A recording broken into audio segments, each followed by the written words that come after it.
the Rio Rancho Regional Chamber, and it's great to have you all here. Thank you for joining us. This portion of our forum that we are hosting is the new revised District 44.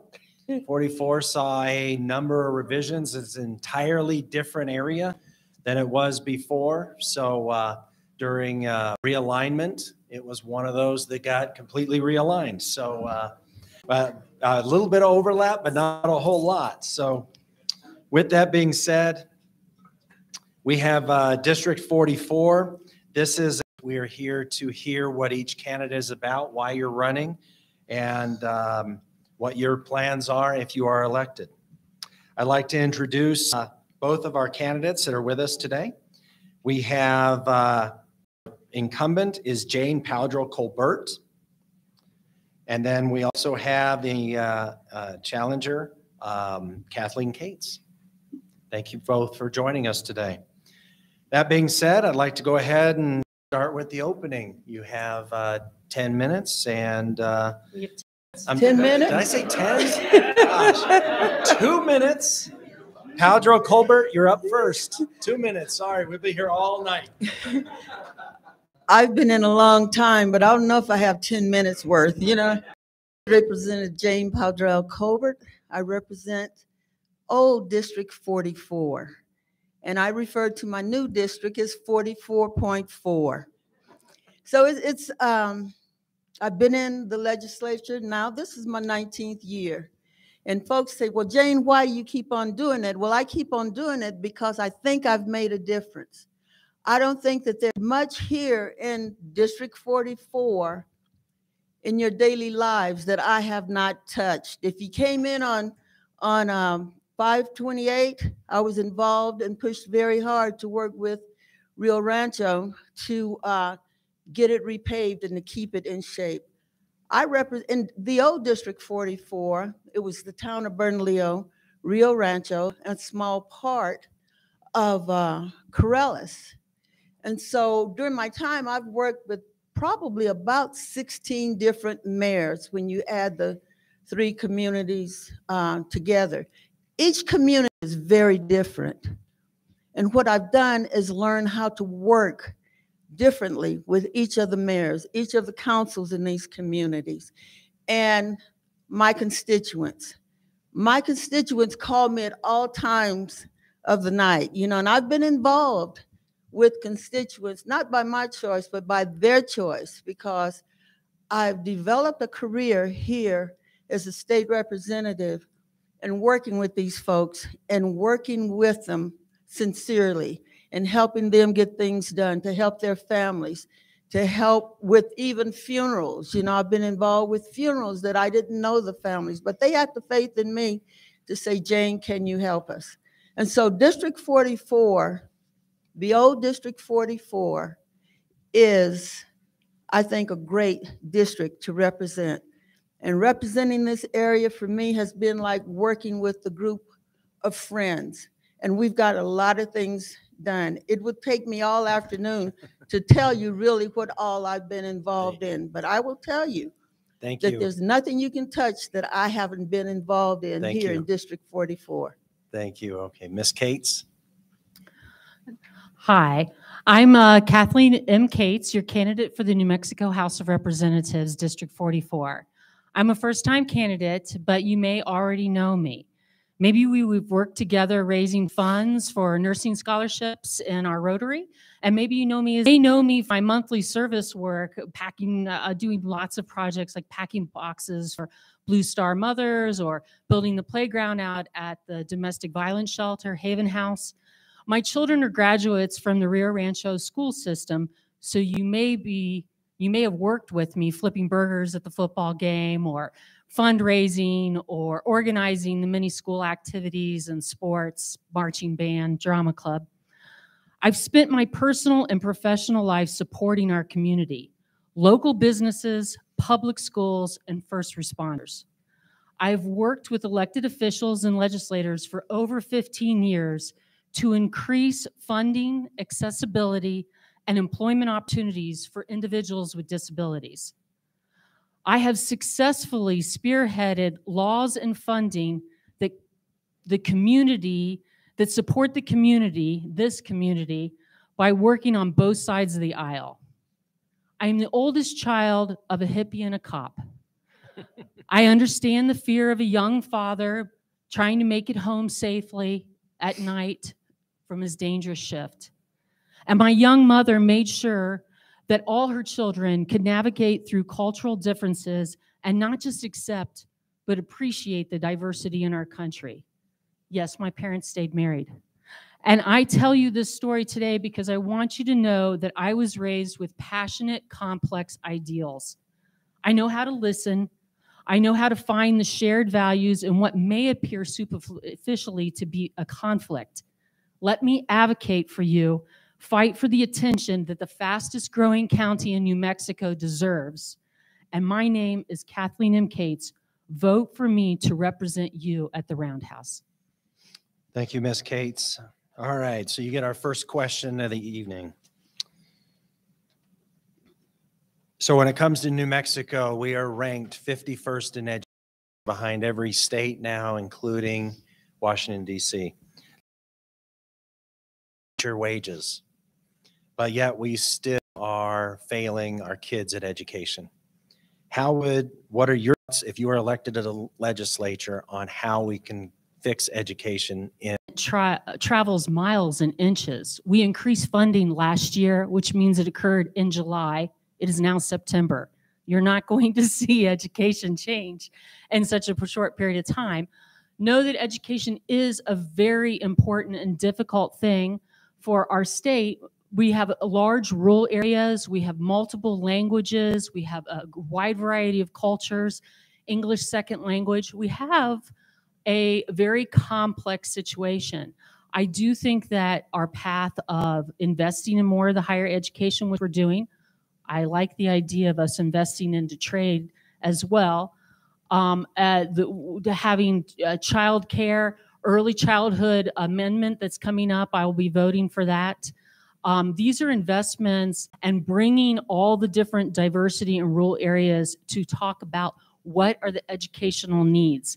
There has to be accountability as well as investment, and both is what will make it successful. Thank you. Ms. Powdrell, same question. Thank you. I believe that the state of New Mexico probably spends more money than most states on education. When I got elected, I thought we had bad teachers. I thought we had schools with problems. And it's my belief now, with all the money that we've put in education, that it is not now. And education is different now. And so what New Mexico is going to have to do is start educating a little bit different. We have all the technology that you can imagine in our schools. But even though we have the technology, a child can learn math. They don't have to try to figure out what 2 and 2 is. All they have to do is push a button and it tells them it's 4. So we're going to have to go back and bring parents, I believe, more into the system so that when these kids get ready to go to school, that parents have been involved and have them ready to learn. If they're ready to learn, when they go into the classroom, an educator. So I think the lack of parent involvement is a big issue. We can talk about language differences. We can talk about how far they live on the reservation. We can talk about, I'm in favor of teachers being paid more. But I am also in favor of bringing parents back into the education system. My parents couldn't read or write, but there were people in our neighborhood who they would find to work with me and my 5 brothers so that when we got ready to go to school, we were ready. Thank you. All right. Ms. Powdrell-Culbert, coming right back to you with the next question. So today we're in the education facility at Rancho Public Schools. It's expected to open next year. The challenge that we have with getting this facility open next year is funding. Currently, the state of New Mexico does not fund career technical education. What is something that you could do to bring forth funding for career technical education and to support not only Rio Rancho, but the entire state of New Mexico to bring this forth? Well, you may not know it, but I'm the one who organizes all of us out of this area, whether you're Democrat or whether you're Republican. We all come together and look at how much funding we get, and we work together to decide on what we're going to put our junior money in, and then what we're going to put our capital in. So it doesn't matter whether you're Democrat or whether you're Republican.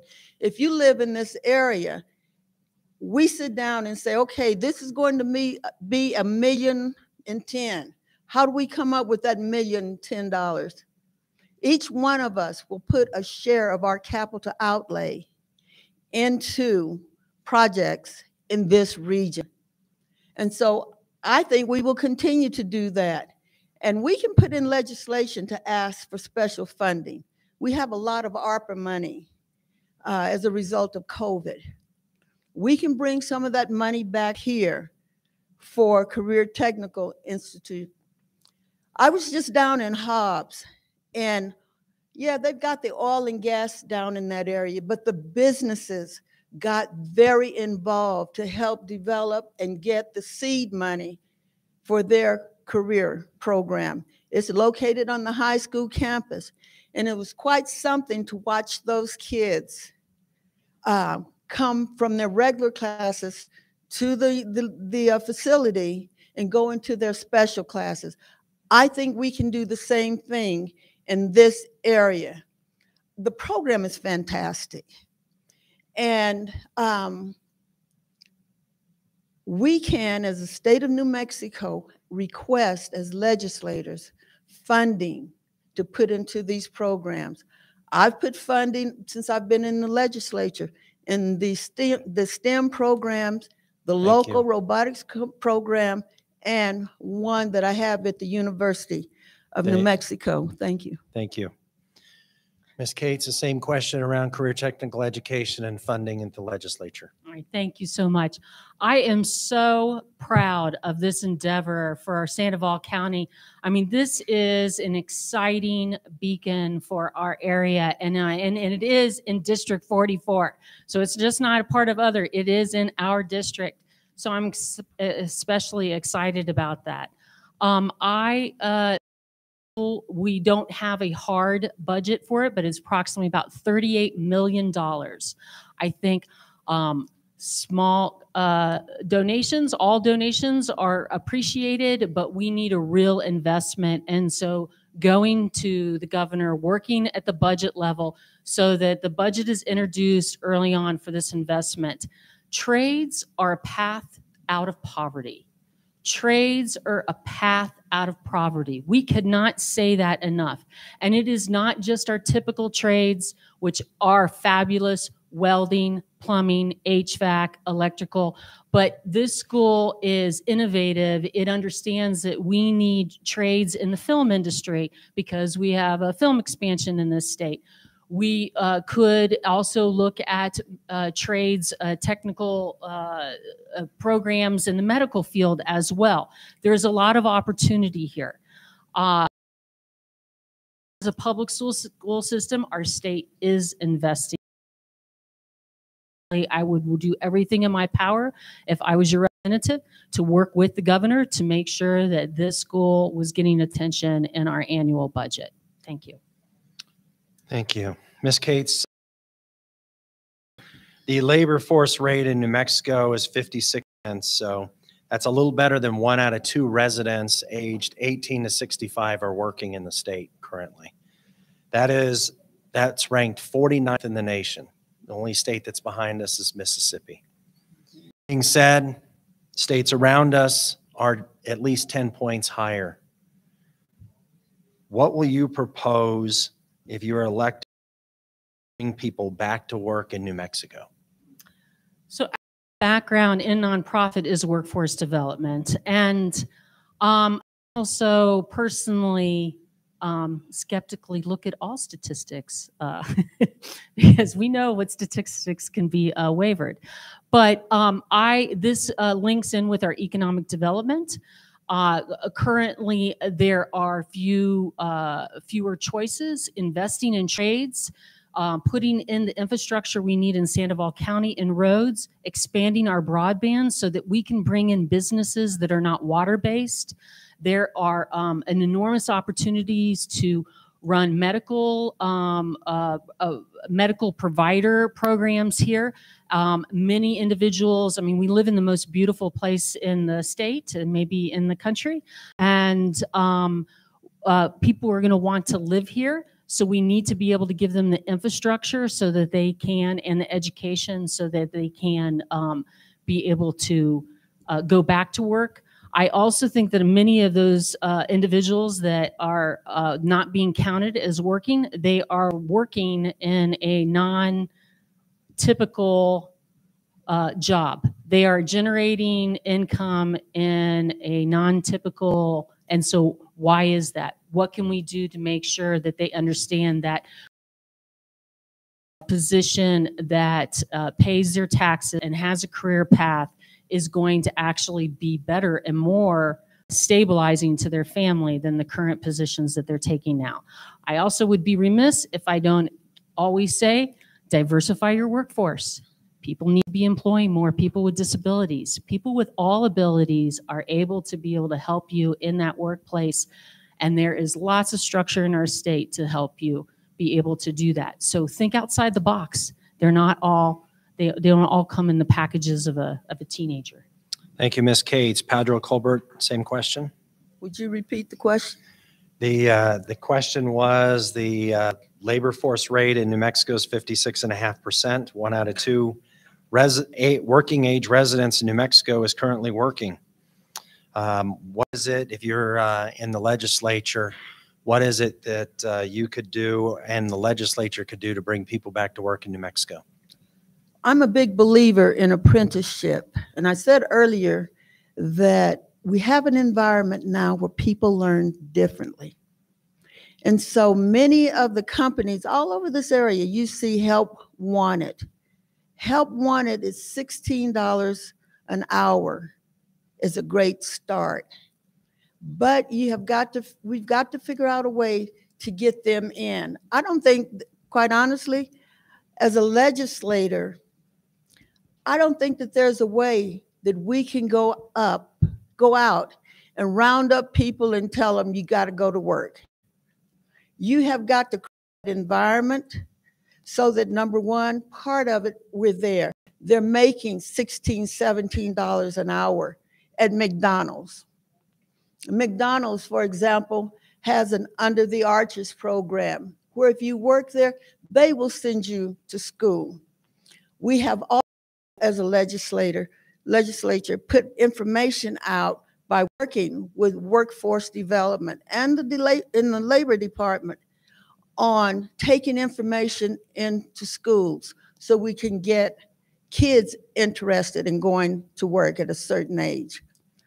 As far as adults, to be really honest, I don't know what to tell you that we as a legislature could do that will make folks go back to work. Is it cut the benefits that they are receiving? I don't know, because the evaluation of the benefits, what they're receiving and what they're doing with it has not been done. So do we continue to increase food stamps? Do we continue to increase welfare? What do we as a legislature continue to do? But I think the community is going to have to get involved in encouraging people to go back to work and do it through apprenticeship or on-the-job training programs. Thank you. All right. Ms. Powdrell-Culbert, coming back to you on the next question is around infrastructure. So infrastructure in New Mexico, and particularly Sandoval County and all of central New Mexico, is aging at a rapid rate. In addition to that, the west side has a large need for new roads, including Paseo del Volcan. What is your stance on and potential infrastructure bill in the state of New York? I've served on the department, and I don't know how many folks know that I-40 and I-25 are federally funded, but New Mexico is responsible for taking care. So we have to take that off the table. New Mexico probably has more small highways, and by small, I mean highways that are maybe 25, 30 miles. The state of New Mexico is responsible for taking care of that 25, 30 miles of roadway. $1 million a mile. Do that. Everyone says, well, we don't want to increase gas taxes. Whether you realize it or not, that's where the money comes from that pays for our roads. And so what I've done is worked with the town of Bernalillo as well as Rio Rancho from the intersection of I-25 and 550 all the way now to the end of 528 to make it to where the businesses can come along back to creating jobs and bringing more jobs to the area. Those tax dollars help our infrastructure. Infrastructure is usually what's underneath it is your utility lines and everything. And in different parts of the states, that is a big issue. So what do? Do we increase taxes? We've had proposals to where, I don't know if you know it or not, the Native American get to keep their dollars on the reservation or on the Pueblo that would normally go into the general coffer. And so we're going to have to go back and look at how we can use those dollars more wisely. But if we start using it and doing it cheaply, the road's not going to last. A road is built to last. Because going to have to, we're going to, I don't know, is it taxes? Thank you. Ms. Cates, the same question. Infrastructure in New Mexico is rapidly aging. Plus, we need new roads in this on the west side. And we are looking for the future expansion of Paseo del Volcan. Where do you stand on a potential infrastructure? So infrastructure will be one of my key initiatives as your representative of District 44. We absolutely need to take advantage of this influx of revenue that are coming in, and investing in our infrastructure is a must. This is not just Paseo del Volcan, it is all of our roads. And our fire hydrants. We have neighborhoods that have no basic safety equipment, and we're still handing out building permits without fire hydrants or a resource for that. I believe that most medium-sized to large cities do have a thing called an outer belt, and we are unable to have an outer belt because we have a mountain range and we have tribal territories. So this would be a solution to an outer belt infrastructure. I most certainly am open and excited by how and why. So I have heard we have all the lots available, and then I've heard, no, we need 600. I hear Albuquerque has the funding, but Rio Rancho doesn't. So as your legislature, I will find out exactly why have we been talking about Paseo del Volcan for 12 years, and when can we get it done, and how can it happen? And I am more than willing to support that. I am so happy to hear that my opponent is open to raising gas and oil taxes. I know that in the previous, she has voted against that. Our neighbor Texas charges 25% for GRT, and New Mexico is only charging 20%. This 5% increase to just become part of the standard would be a huge influx of revenue that could be reinvested into District 44. All right, Ms. Case, questions coming right back to you. Public safety in New Mexico is a major concern, and your District 44 now includes portions of Albuquerque, which is leading the way on the need for better public safety as crime skyrockets in the city. The other portion of your district is in a lower crime, better public safety area, but it's coming around the corner. So what are your thoughts around that, and what will you propose?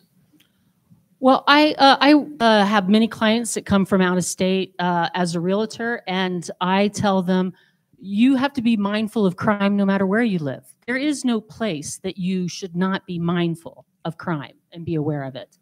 And there is not one solution. I am so very proud of the Rio Rancho Police Department and the Corrales Police Department. I was able to do right along, and then with the fire chief and Corrales as well for the public safety. One of the reasons why I'm so proud of Rio Rancho is we have a community police model, which I think works. Most crimes, especially property crimes, are solved through information that the public has provided to officers, and the public will not communicate to officers unless there is a relationship and a trust between officers and community. Rio Rancho Police has Coffee with a Cop every month. They do a citizens police law enforcement. They're in the high schools. They do a lot of community outreach that builds that trust in the community. If you go to websites, I've got one here, policescorecard.org, they'll say we still have less police per 10,000 citizens than Albuquerque. Yet our police rocks. So why is that? Because they're doing the right thing. We need to expand on that, yes. Number one, always, we need more police officers. We absolutely do. I support the plan that we put more police officers. We also need to invest in mental health, substance abuse, our domestic violence programs, and be able to have a team. One of the things that impresses me about the American Federation for Teachers is they realized a long time ago that educators are not just the teacher, that the person running the lunch counter, the bus driver, the security guard has everything to do with your education, and we need to do the same with our law enforcement community, with courts, mental health providers, and our law enforcement officers. Thank you, Ms. Cates. Powdrell? Thank you. I worked for Albuquerque Police Department from I did all the research that developed APD's gang unit. And one of the things that in the research and after we got the unit going that we realized is that when the cops start really working heavy in one area, the gangs shift to another area, and they shift to another area. And so what our region is going to have to do, and which I think they're doing it, is all police departments get together. And we had a board of knowing who the gang leader was, what the territory was, and what the graffiti was saying. And in that way, you knew how the gang members were moving around the area. You knew what drugs they were selling or trying to sell. I think we're going to have to go back to that because we have a shortage of police officers. And with that, if they work together, I think we can have an impact on crime. But we're going to have to work together because it's not just a police issue. It's an education issue. It's also something people don't want to really talk about, and that's the courts issue. Our courts have judges, and all courts do, that have judiciary discretion. And I served on the parole board for 7 years, and you could see the difference in how judges use that discretion. We don't examine a judge's sentencing patterns like they do even for mine being a legislature. So I think all of those entities are going to have to come together in order to combat the crime that we have. Can do it by themselves. Thank you. Well, we have time for one more question. So Powdrell-Culbert, this comes back to you. Legislature for a good number of years has talked about comprehensive tax reform. From Rio Rancho Regional Chamber of Commerce standpoint, the biggest thing, and that prevents our businesses from competing for state dollars on contracts because they can bid at a lower rate you're a Texas business, Colorado business, or Arizona business, said, what's the chances that we can get, or what are your thoughts around getting a comprehensive tax reform bill passed at the legislature? One of the things we're going to have to do is we've got to look at our, and Jason has been working really hard on trying to address our tax issues. We have credits, tax credits on the book that people use our company uses every once in a while.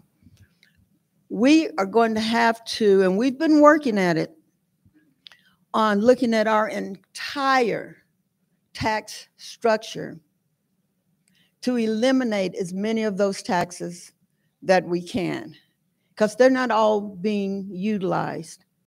And in order to make New Mexico competitive, we're going to have to really look at the gross receipts tax. And I don't know how we can get rid of it, because so much of this state depends, our smaller community depends a great deal on the money that they receive from gross receipts taxes. And so we're going to have to look at another way to address our entire tax issue. And it's not going to happen overnight. They've been working on, I'm not on any of those committees, but I do know that they've been working on reducing our taxes in one area, then we turn around and it gets voted on to increase it in another area. You know, we talk about the gas tax. You know, some areas it's lower, some it's higher. We have no consistency, and that's what the big issue here in New Mexico is. And there's so many entities that are dependent on tax dollars. And so all I can say is, what are we going to do? We've been working on it. And hopefully we can get to a point where we can reduce the gross receipts tax. Thank you. As one area, because that's what companies look at when they're coming into New Mexico. Thank you. Thank you. Ms. Cates, the same question. So I am concerned because I've heard the statement that so many communities throughout New Mexico rely on the gross receipts tax, and that the representatives are working hard and getting rid of the gross receipts tax. So I believe that there are too many corporate write-offs, and we need to look at those. I understand that there's a balance between attracting corporations, but what happens is if we give away the baby and the bathwater, there is no level playing field for our small business owners. And that is not our community is built on small businesses. I appreciate the large investments. I very much appreciate Intel and HP's presence within our district and in our community. But I am very happy that although my opponent voted against the out-of-state tax, that Amazon is now paying taxes, like rightfully so. If we are making investments in roads and we are making investments into broadband, you as business owners, you as medical providers who are reading radiology at home or providing mental health services from your home, you will be able to compete with the corporations as well. I believe that this is very important, and I want to take this opportunity because I have 30 more seconds to talk a little bit, because we didn't talk about it, was housing. And we have an opportunity to increase our multi-income housing by several different plans, and I have already proposed them to several different housing authorities to be able to bring income housing. Understand that currently we have condominiums and patio homes in our area that over 60% are owned by investors and rented, where they cannot qualify for federal loans.